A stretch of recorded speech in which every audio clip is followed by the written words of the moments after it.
मुंह में नहीं लगाते? आप भी इससे लीजिए तो इधर से फोटो लीजिएगा, भाषण देते हुए आवाज भी आएगा। अच्छा। खाली ऐसे पकड़ ले रहे। जहां तक मेरी आवाज पहुंच रही है, अगर जमीन पे बैठकर भी कोई मेरी बातें सुन रहे हैं तो बाहर में भी जमीन पे रचने बसने वाले जमीन के असली जमींदारों, इस सभागार में कुर्सियों पर बैठे हुए समाज के कुर्सीदारों और मंच रूपी चौकी पर बैठे हुए समाज के सम्मानित चौकीदारों, आज बाबा साहब भीमराव अम्बेडकर की 134वीं जयंती है और इसके उपलक्ष्य में हम तमाम लोग यहाँ पटना सिविल कोर्ट के एडवोकेट एसोसिएशन, बार एसोसिएशन के रामप्रीत पासवान जी के चैम्बर में इकट्ठा हुए हैं और हम लोगों ने आज संकल्प लेने का आज दिन है कि जिस प्रकार से बाबा साहब भीमराव अंबेडकर अकेले लड़ाई लड़ करके इस पूरे देश के 90% आबादी रखने वाले शेड्यूल कास्ट, शेड्यूल ट्राइब, अति पिछड़ा, ओबीसी, माइनॉरिटी समाज के लिए कल्याण के लिए भारत के संविधान में बहुत सारे चीज रख दिया है। उन्होंने महिलाओं के कल्याण के लिए भी भारत के संविधान में बहुत सारी व्यवस्थाएं की हैं और उसी के आधार पर बिहार में आज संविधान के अनुसार बिहार में महिलाओं को आरक्षण भी मिला है और पार्लियामेंट में भी महिला के आरक्षण के लिए लड़ाई चल रही है कि सभी वर्ग के महिलाएं पीछे हैं, तो उन महिलाओं को आरक्षण मिलना चाहिए और उसमें शेड्यूल कास्ट, शेड्यूल ट्राइब, अति पिछड़ा, ओबीसी और जनरल क्लास के भी जो गरीब महिलाएं हैं उसको रिजर्वेशन मिलना चाहिए। तो आज हम लोग पूरे इस देश में 90% आबादी है गरीबों की और 10% अमीर लोग हैं। तो हम लोग आज बाबा साहब भीमराव अम्बेडकर के इस 134वें जन्मदिन के अवसर पर संकल्प लेते हैं, कसम खाते हैं कि आज हम सत्ता का जो 4 केंद्र बिंदु होता है, पावर हाउस होता है, न्यायपालिका, कार्यपालिका, विधायिका, नेशनल मीडिया सहित प्राइवेट सेक्टर, तो इन चारों पावर हाउस में जब तक गरीब का बेटा, शेड्यूल कास्ट का बेटा, शेड्यूल ट्राइब का बेटा, अति पिछड़ा का बेटा, ओबीसी का बेटा, माइनॉरिटी का बेटा और उच्च जातियों में भी जो गरीब समाज का लोग है उनका बेटा जब तक जज नहीं बनेगा, सुप्रीम कोर्ट, हाई कोर्ट में जज नहीं बनेगा, IAS IPS नहीं बनेगा, बड़े बड़े मीडिया में पत्रकार नहीं बनेगा और चारों पावर हाउस न्यायपालिका, विधायिका, कार्यपालिका, नेशनल मीडिया में जब तक 90% हिस्सेदारी गरीबों की नहीं होगी तब तक हमारे बाबा साहब के सपनों का भारत नहीं बनेगा। इसलिए आज 134वें जन्म दिवस पर हम लोग यहाँ सैकड़ों महिलाएं और हमारे रामप्रीत पासवान जी जो इस आयोजन के मुख्य कर्ता धर्ता हैं, पटना सिटी कोर्ट के एक बहुत ही संघर्षशील अधिवक्ता हैं, पूरा संघर्ष से उसने अपना आयाम बनाया है, यहाँ जगह बनाया है और इस प्रकार से बाबा साहब भीमराव अम्बेडकर के सपनों को पूरा करना है और हमें सत्ता का जो चारों पावर हाउस है उसमें 90% हिस्सेदारी लेना है। तो हमें क्या करना चाहिए? हम लोगों को न्यायपालिका में अगर हिस्सेदारी लेना है, गरीबों को सुप्रीम कोर्ट, हाई कोर्ट, जिला न्यायालय और सब डिविजनल कोर्ट में अगर जज बनाना है तो हम 90% है भारत में। तो जिस दिन हम लोग ये अभियान चला देंगे कि जितना संविधान विरोधी लोग है, आरक्षण विरोधी लोग है, उसके समाज के एक भी वकील को हम अपना मुकदमा नहीं जाने देंगे।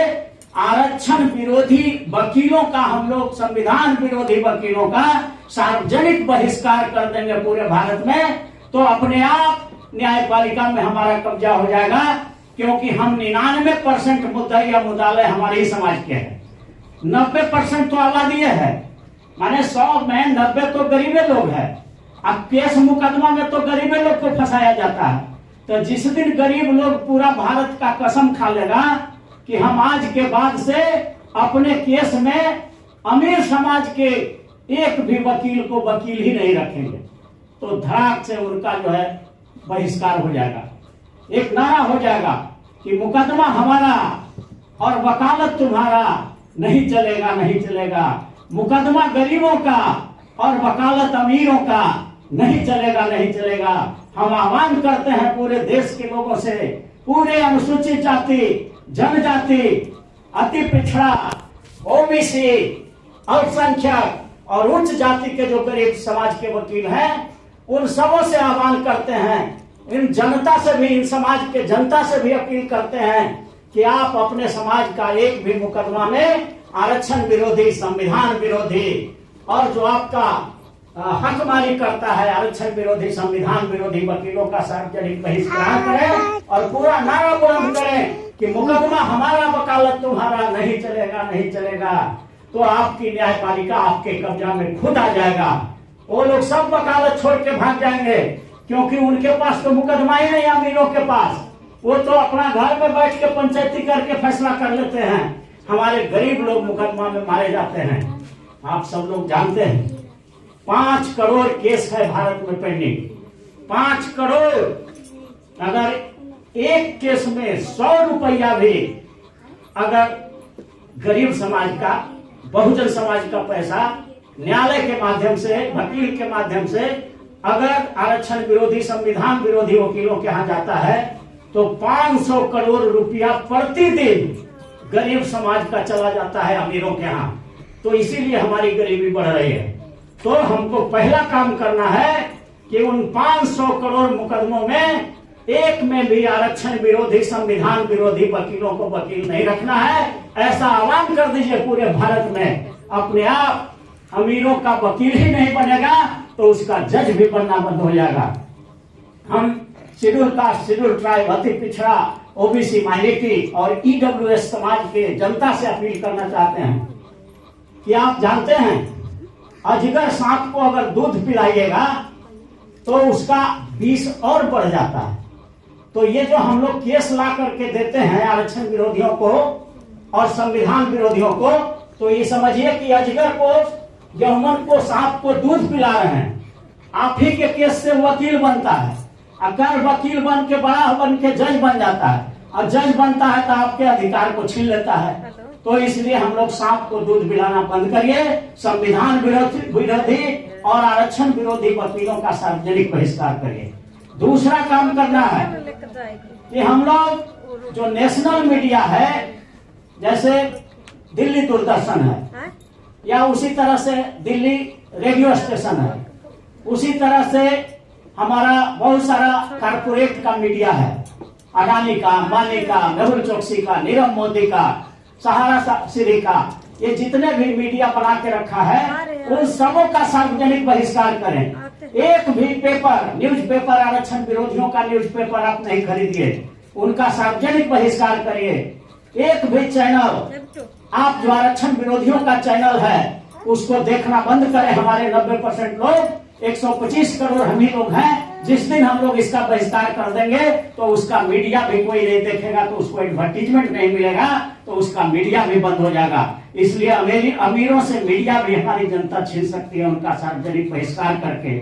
और विधायिका में जो आरक्षण विरोधी पार्टी है, जो संविधान विरोधी पार्टी है, सामाजिक जो दल है हमारा राजनीतिक दल, तो आरक्षण विरोधी पार्टियों को और आरक्षण विरोधी नेताओं को आप अपना वोट देना बंद करें। आप 125 करोड़ है भारत में। जिस दिन 125 करोड़ जनता जो अनुसूचित जाति, जनजाति, अति पिछड़ा, ओबीसी और माइनॉरिटी समाज का है, जिस दिन संकल्प ले लेगा कि आज के बाद हम आरक्षण विरोधी पार्टियों को एक भी वोट नहीं देंगे, आरक्षण विरोधी नेताओं को एक वोट नहीं देंगे, और आरक्षण समर्थक समाज में जन्म लेने वाला जो गद्दार नेता है, जो आरक्षण विरोधियों के गोद में बैठ के खेल रहा है, उसको भी हम लोग हराएंगे। तो अगर ये संकल्प लेते हैं कि वोट हमारा, राज तुम्हारा, नहीं चलेगा, नहीं चलेगा, तो विधायिका से भी उसकी विदाई हो जाएगी और केंद्र में, राज्य में, सब जगह सरकार आपकी बनेगी। तो कैसे मीडिया में कब्जा होगा, कैसे विधायिका में होगा, कैसे न्यायपालिका में होगा, और ये जो नौकरियों में जो आरक्षण है, कार्यपालिका जिसको कहते हैं, उसको 90% बढ़ाने के लिए हम लोग आंदोलन चलाएंगे कि जब ईडब्ल्यूएस को 10% आरक्षण मिल गया तो अब इधर जो 90% लोग हैं उनको 90% आरक्षण दिया जाना चाहिए।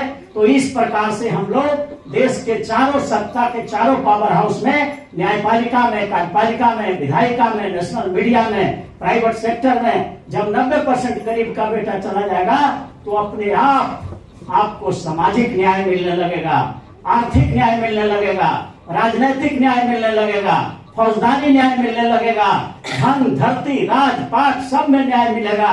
और आज जो हम लोगों के लिए जो हॉल बंद कर दिया गया, कल आप ही का जज यहाँ रहेगा, आप ही का डिस्ट्रिक्ट जज रहेगा, आप ही का हाईकोर्ट में जज रहेगा और आप ही का सेक्रेटरी और प्रेसिडेंट भी रहेगा। तो जो हॉल बाबा साहब के लिए बंद किया, उस हॉल का मालिक हम लोग बन सकते हैं अगर इन चारों तंत्रों में बहिष्कार करें तो इसलिए हम लोग आज संकल्प लेते हैं कि दुश्मन बड़ा सा तीर है। हमारे अनुसूचित जाति, जनजाति, अति पिछड़ा और अल्पसंख्यक और ईडब्ल्यूएस समाज के लोगों को सावधान रहना होगा, क्योंकि दुश्मन इतना सा तीर है कि वो जमीन छीन लेगा, गगन छीन लेगा। ऐ दलित पिछड़े अकलियत तो तुम सोए रहे तो या अलग अलग लड़ते रहे तो वो अर्थी से तेरा कफन छीन लेगा। इसलिए आप जागते रहो और चट्टानी एकता के साथ अनुसूचित जाति, जनजाति, अति पिछड़ा और संख्यक पटबंधन समाज बना के एक साथ संघर्ष करो। कल आज किसी का रहे, कल हमारा होगा। नमो बुद्धाय, जय भीम, जय Bharat. Thank you very much. हो गया पूरा।